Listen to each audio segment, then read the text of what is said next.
झिंझिण्यांपासून त्वरित आराम मिळवा. सेन्सोडाईन रॅपिड रिलीफ बरोबर.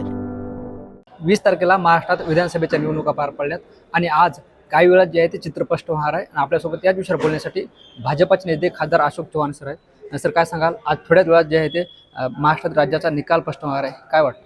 ते काउंटिंगची सुरुवात नुकतीच सुरू झालेली आहे आणि त्यामुळे मला वाटतं पहिल्यांदा पोस्टल बॅलेट वगैरे घेतील. आपण पाहता एक्झिट पोलचे ट्रेंड्स हे महायुतीच्या बाजूने अनेक चॅनल्सनी महत्त्वपूर्ण दिलेले आहेत आणि ज्या प्रश्न नांदेड जिल्ह्याचा राहिला, नांदेड जिल्हा हा महायुतीला सपोर्टिव्ह राहिलेला आहे. कामही भरपूर झालेली आहेत. सरकारचं खूप लक्ष प्रत्येक जिल्ह्यात आहे.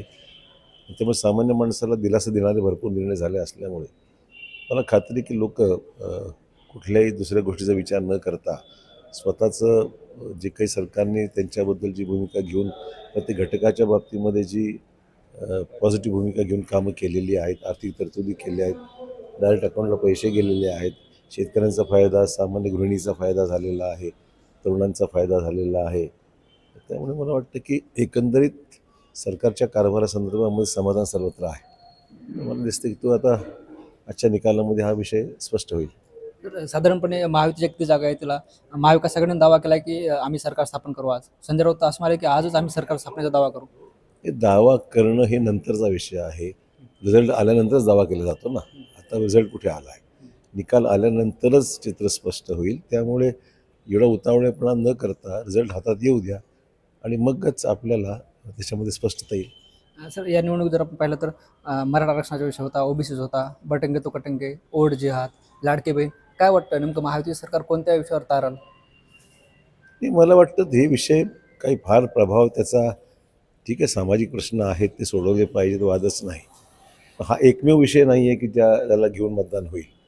शेतकऱ्यांचे आहेत, तरुणांचे आहेत, महिलांचे आहेत, सगळ्या घटकाला विद्यमान सरकारने खूप पॉझिटिव्ह भूमिका घेतलेली आहे. त्याच्यामुळे अन्य विषयापेक्षा लोकांच्या दैनंदिन जीवनामध्ये ज्या गोष्टी महत्त्वाच्या आहेत त्या विषयावर सरकारची भूमिका सकारात्मक असल्यामुळे मला वाटतं ते फार चिंतेची गोष्ट असं वाटत नाही. सर, निकालात चित्र स्पष्ट झाल्यानंतर केवळ 48 जे आहे ते 48 तास सरकार स्थापन करण्यासाठी वेळ मिळणार आहे. काय वाटतं, होईल तेवढं? सरकार स्थापनेकरता 48 तास हा विषय नाही आहे.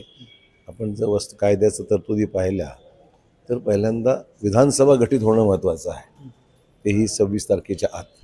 त्यामुळे आधी विधानसभा गठीत होईल आणि त्या पिरियडमध्ये मग सरकार स्थापनेचे प्रोसेस सुरू राहील. त्यामुळे सरकार स्थापनेला असा काही पिरियड नाही आहे. हां, विधानसभा गठीत होण्याकरता तारीख निश्चित आहे. राज्यातील अनेक मतदारसंघ चर्चेत होते, त्यातील भोकर मतदारसंघ हा विषय चर्चेत राहिला आहे. तुमच्या कन्या श्रीजा चव्हाण तिथून निवडणुकीच्या रिंगणात होत्या, आज निकाल येणार आहे, काय वाटतं वडील? श्रीजा निश्चित निवडून येईल. तिची मेहनत, लोकांशी असलेला दांडगा संपर्क, कामाची कार्यपद्धती, वैचारिक स्पष्टता, त्यामुळे मला खात्री आहे श्रीजाला चांगलं मत मिळेल. शेवटचा प्रश्न, साधारणपणे महायुतीच्या किती जागा येतील महाराष्ट्रात? आपण पाहतोय आपला एक्झिट पोल जो आलेला आहे तो महायुतीच्या बाजूने आहे. निश्चितच आज जे आहे ते मतमोजणीला सुरुवात होते आणि यावर जे आहे ते भाजपाचे नेते खासदार अशोक चव्हाण यांनी आपली प्रतिक्रिया व्यक्त केली. ज्ञानेश्वर लोंढे, TV9 मराठी, नांदेड. झिंझिण्यांपासून त्वरित आराम मिळवा. सेन्सोडाईन रॅपिड रिलीफ बरोबर.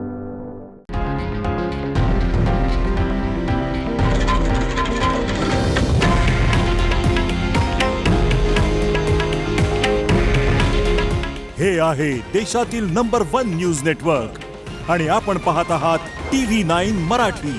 काळजी तुमची, हित महाराष्ट्राचं.